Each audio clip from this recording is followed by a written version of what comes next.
The vibe around the club right now seems to be very flat. It wasn't a great transfer window. Fans are calling for the board to step down, and we haven't had an amazing start to the season. Today we are going to discuss the massive twist that could also leave us shorthanded. Not only that, we will also go over all the latest Celtic news from the last 24 hours. But first, make sure you like this video and subscribe to the channel for more Celtic content. Celtic fans went into deadline day with big hopes, 2 strikers and hopefully 2 wingers, but they left with just 1 winger and chasing a now free agent striker who has 9 goals in the last 4 years.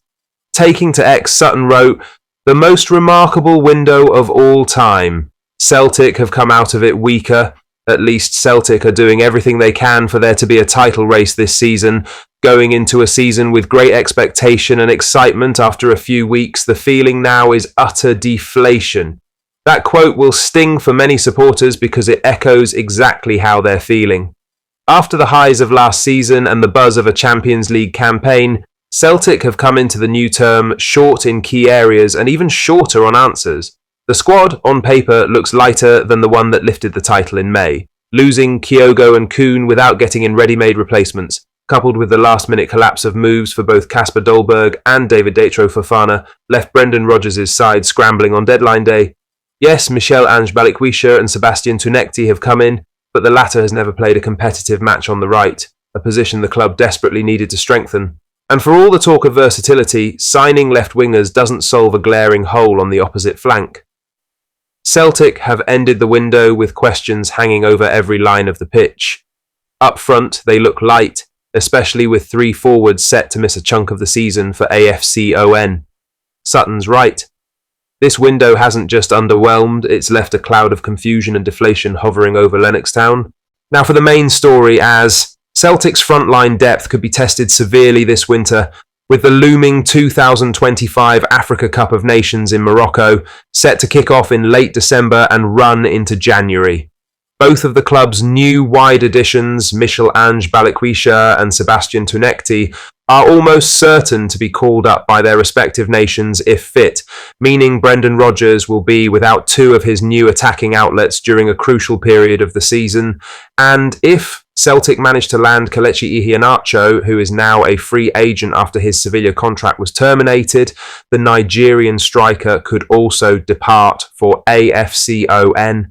Celtic will play a derby match during AFCON, with the January window not opening until the new year and no certainty of immediate replacements. Celtic could be left relying on a small group of attackers during the tournament.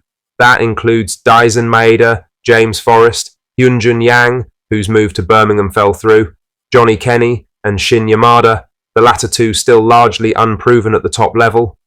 It adds another layer of pressure on a squad already feeling the effects of an underwhelming transfer window and a fan base increasingly demanding answers. With key domestic and European fixtures in that window, the coming months may prove defining for Rodgers and his ability to navigate a season already full of turbulence.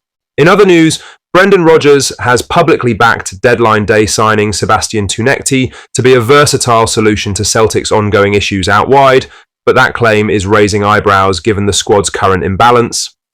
The manager hailed the Tunisian winger as a quick, clever wide player who can operate on both sides, despite mounting evidence that his game time has been almost exclusively from the left wing.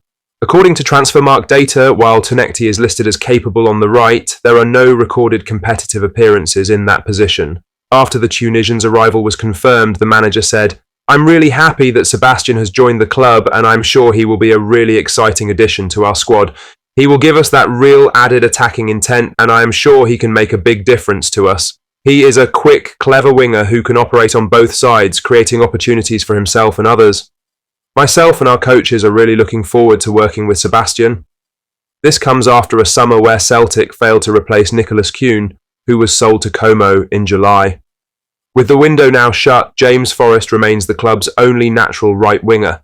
Yang, another winger who could be used on the right, has shown a strong preference for cutting in from the left and saw a deadline day move to Birmingham collapse after Celtic delayed greenlighting the deal. In total, Celtic now have an overload of left-sided attackers. Jota, currently out injured, Maeda, Balikwisha, Tunekti and Yang all favour that flank. The lack of urgency in addressing the right wing spot has frustrated fans. Rodgers' claim that Tunekti can plug the right wing gap will be put to the test soon, but it may end up highlighting a wider issue. Celtic's recruitment continues to appear unbalanced and reactive, rather than strategic. In other news, Celtic's favourite Patrick Roberts sealed a deadline day switch to Birmingham City. The winger, who enjoyed a memorable spell at Parkhead under Brendan Rodgers during the club's invincible treble-winning season, joins Birmingham on a season-long loan from Sunderland. He links up with ex-Celtic assistant Chris Davies, now in charge at St Andrews, as well as fellow former Hoops players Kyogo Furuhashi and Tomoki Iwata. The move comes just hours after Birmingham's proposed £3 million deal for Celtic's Hyunjun Yang collapsed. The South Korean international had travelled south for a medical, only for the Parkhead hierarchy to delay sign-off and ultimately kill the move, despite Yang clearly being surplus to requirements. For many Celtic fans, seeing Roberts land in the Championship again is hard to take, given the position and lack of cover in that role. The 28-year-old remains admired by the support and, importantly, plays in the very position Celtic have failed to fill. Rodgers has long made it clear he wants a right winger to replace Nicholas Kuhn. But with the window now shut, James Forrest remains the only natural option in that role unless the manager chooses to shoehorn Balikwisha or Tunekti out of position. With AFCON set to take Balikwisha and Tunekti away this winter, the lack of depth and versatility on the flanks could soon become a real problem. And watching a former fan favourite walk straight into a Championship side only adds to the sense of missed opportunity. Lastly, Celtic's former goalkeeper Benjamin Siegrist appears to have reignited tensions with the club after posting a cryptic message on Instagram in the hours following the close of the transfer window. Some things never change. While he didn't name names or tag the club directly, the timing and the context makes clear the target of his frustration.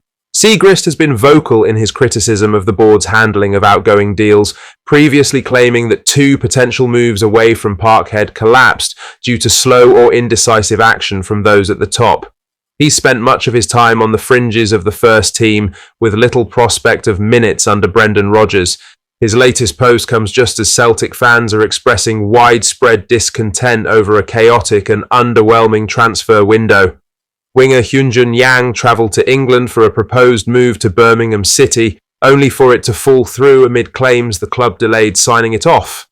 Adam Ida's exit was also touch and go, while Stephen Welsh saw a loan move to Plymouth collapse before he eventually sealed a switch. What do you think of what we discussed in today's video? Let us know down in the comment section below. Make sure you've liked this video and subscribe to the channel for more Celtic content.